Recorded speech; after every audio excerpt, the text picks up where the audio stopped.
Good morning, sisters and brothers. Thank you so much for inviting me to this inspiring event. My wife Ria and I enjoy driving and sailing to here and be part of your conference. I don't know what Lone just told about me, but I assume it was nice. And it was enough about me, so let's dive into the themes immediately. The overall title of these 3 morning sessions is Living Water from Ancient Sources, Reformation and Renewal. In this year of celebrating 500-year Reformation, we want to rediscover the rich sources from the 16th century and their relevance in our present time. Now, I assume that if we would vote this morning which word is more popular among us, living would easily beat ancient. We Baptists, and I assume it's also for the Covenant Church, want to look forward, not backward. We even have a scripture verse for this, as Paul writes to the Philippians, forgetting what lies behind and straining forward to what lies ahead. What is new or renewing, we easily favor over what is old. In our perception, old always meaning old-fashioned. But is that the whole story? I don't think it's the whole Baptist story, and it certainly is not the whole story of the broader Christian church. In not a small number of churches, it's even the other way around. Maybe you know the joke about 2 Eastern Orthodox theologians who visited an evangelical conference. And during one of the sessions, one of them had to go to the bathroom, so he left for a few minutes. And then when he came back, he asked his companion, "Did I miss anything?" And the answer was, "Oh no, it was all new." Well, that is a totally different approach. Not so much assuming that every new trend or hype is good in advance, but trusting that what has already been proven and has endured the times has its own particular value. In that regard, celebrating 500-year Reformation in 2017 is a way of what I like to call going back to the future. We need to go back first to know where we're heading at. As William Faulkner wrote, the past is never dead, it's not even past. We are standing on the shoulders of many men and women, and we'd better be aware of that. Hebrews 11 calls it the cloud of witnesses. Without knowing and understanding and appreciating where we come from, we will not be able to find our way forward wisely, accurately, and fruitfully. We need roots to bear fruit. We need roots to bear fruit. Another word for roots is tradition. Now again, I know this does not belong to our popular vocabulary. But that is because tradition many times has been confused with traditionalism, which is totally something else. Someone has beautifully articulated the difference in this sentence. Tradition is the living faith of the dead. Traditionalism is the dead faith of the living. You understand the difference? Tradition is the living faith of the dead. Traditionalism is the dead faith of the living. And that is why G.K. Chesterton calls tradition an extension of the franchise. And then he's explaining that in democracy, we have come to the interpretation that it's not right to make a selection because of birth.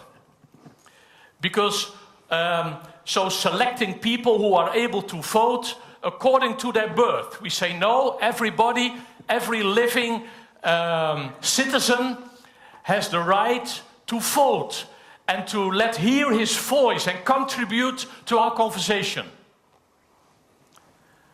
But then he says, what we still do is select regarding the death. As soon as someone is dead, his vote is gone. He or she cannot vote again, but which is worse, we do not listen to his or her voice anymore. And then he ends, I had a whole quotation that I summarized now for you, but I think it's right on the screen. He ends with saying, we will have the dead at our councils. Meaning that we need to continue listening to all these brothers and sisters before us who have contributed to the depth of the understanding of the gospel. There is no contradiction between roots and renewal. Renewal in many cases can and does mean going back to the sources, to the roots, and reinvent ourselves from there.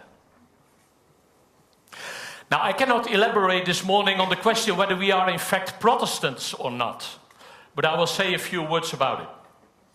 If we look at the cradle of that word, we arrive at the Second Diet of Speyer in 1529, where 6 German princes and 14 imperial cities protested against the reinforcement of the Edict of Worms, 1521, which condemned Luther and his reforms. The famous diet where he was standing saying, here I stand, I cannot do otherwise. Their appeal had the name protestation, which can be translated as protest, but also as witness or public declaration. At first you'd say that we can identify it, at least we as Baptists can identify it with both, since we've been non-conformists in several contexts and have protested against, for example, coercion from the state as well as from the church. But we're also eager to publicly witness from our faith in Jesus Christ. Remember Gerhard Onken's famous slogan, Jede Baptist ein Missionar. Every Baptist an evangelist. But if we realize that at this same diet, the death penalty was imposed for rebaptism, even without trial, and that the Anabaptists were called heretics, rebels, and blasphemers, supported by most of the reformers, especially Melanchthon, we're probably not so eager anymore to call ourselves Protestants. And when it comes to ecclesiology, we might plead successfully that we belong to the so-called third type, alongside Catholic and Protestant, as what New Begin called Pentecostal and McClendon Baptist with a small b, also known under names as free churches, believers' churches, or gathering churches. And that brings us much more closer to the so-called radical Reformation in Anabaptism and to our more direct roots in Puritanism, the so-called hotter sort of Protestants. In a way you could say that we are hot radicals. So our Reformation heritage is not unambiguous, which the Reformation itself is neither, by the way. It is very common nowadays among church historians to speak of the European Reformations in the plural. And yes, I think we are part of that rich and varied heritage. And what I have chosen to do in this relatively short time of I've written here 3 hours, but it's 3 times 45 minutes. Drawing from this broad heritage is to focus on 3 current challenges that call us to a certain attitude, which I have given respectively the subtitles called to be God-centered today, called to be Bible-centered tomorrow, and called to be church centered on Friday. And I hope to show the relevance of these themes and the need for renewal as well as deconstruction. Every morning, I will start with a short psalm reading, which gives a further introduction and direction, and I will come back to it during the lecture, while tomorrow I will say more about the role and the importance of the Psalms for our churches today.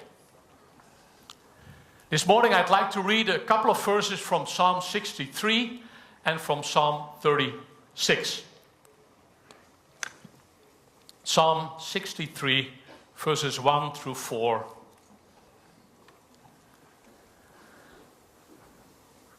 O God, you are my God. I seek you. My soul thirsts for you. My flesh faints for you, as in a dry and weary land where there is no water. So I have looked upon you in the sanctuary, beholding your power and your glory. Because your steadfast love is better than life, my lips will praise you. So I will bless you as long as I live.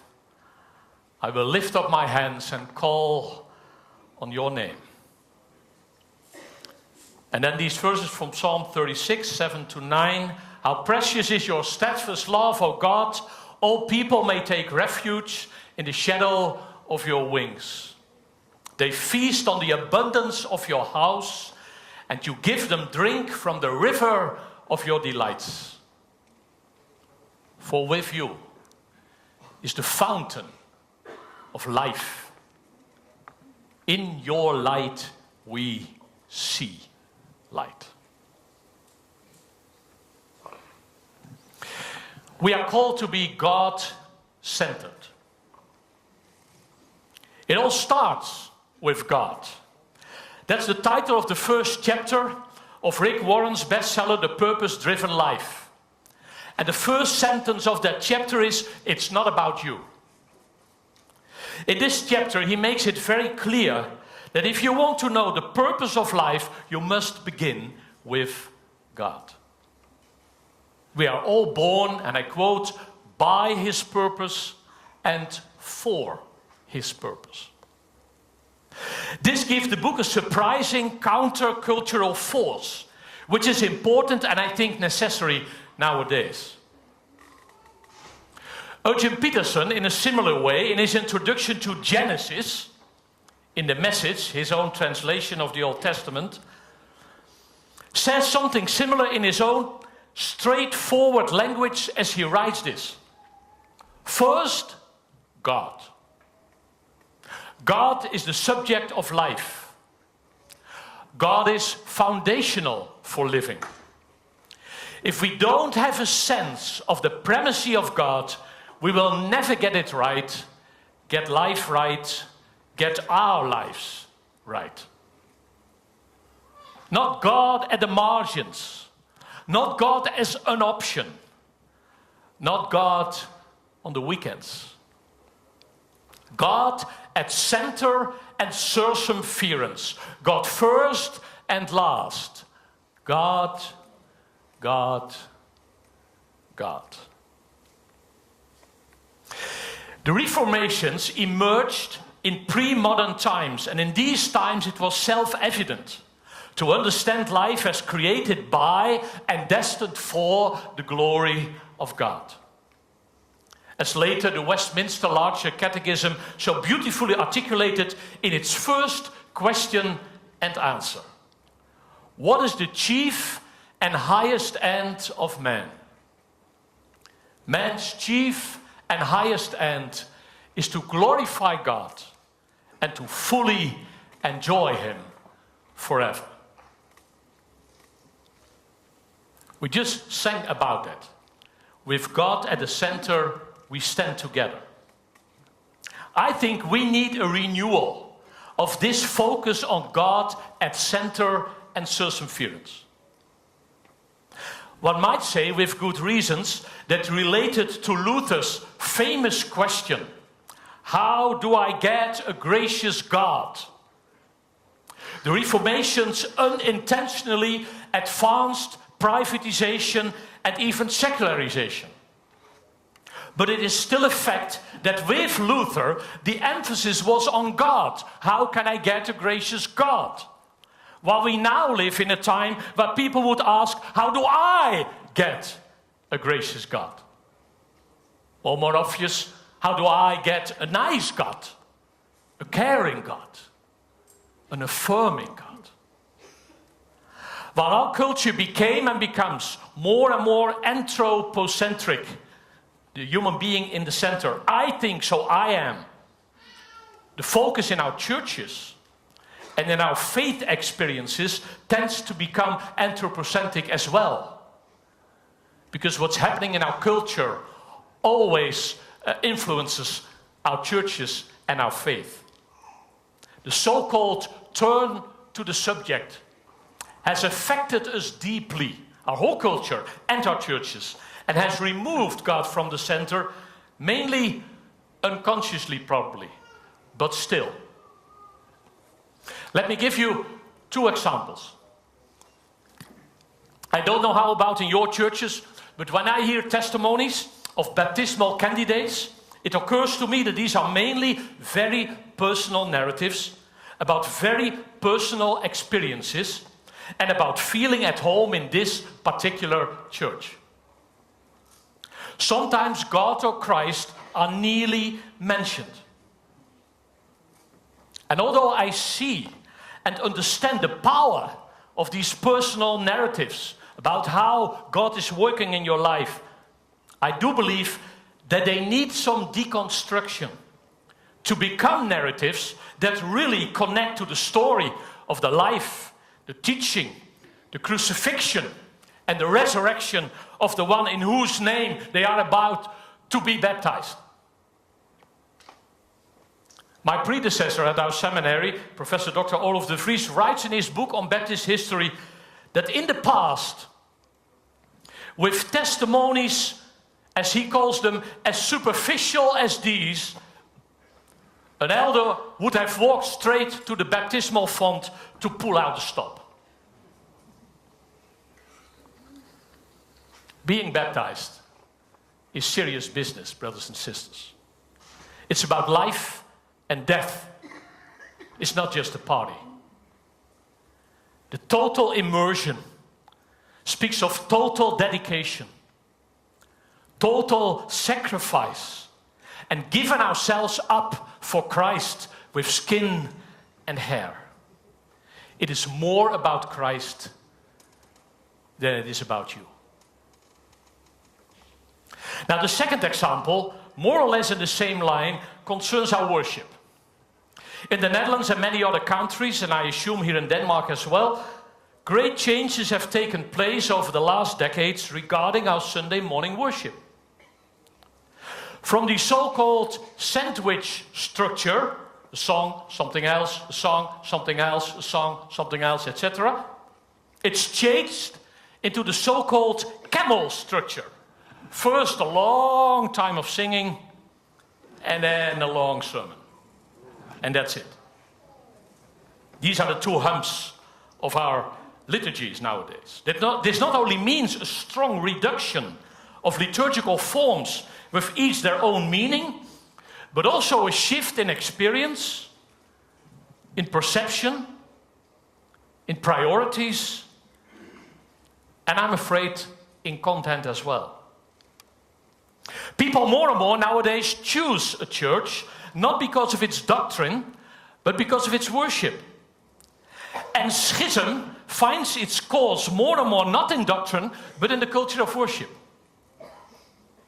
In the United States, they call it worship wars. When I first read the term, I thought it was about spiritual war, but it wasn't. It's about worship wars, about fighting people over the music in the church and leaving the church because they don't like the music anymore. And they want to worship in another way. Because worship must feel good and do us good. But the pitfall is that worship becomes an instrument that brings us joy and good feeling, and we become the subject of it instead of God. As a Dutch theologian already wrote in 1972 about church services, eventually people wanted to be edified. Later they wanted to be enlightened. And now they want to be amused. But the gospel is not amusement. The gospel is not amusement. Yes, it is full of joy and peace and love.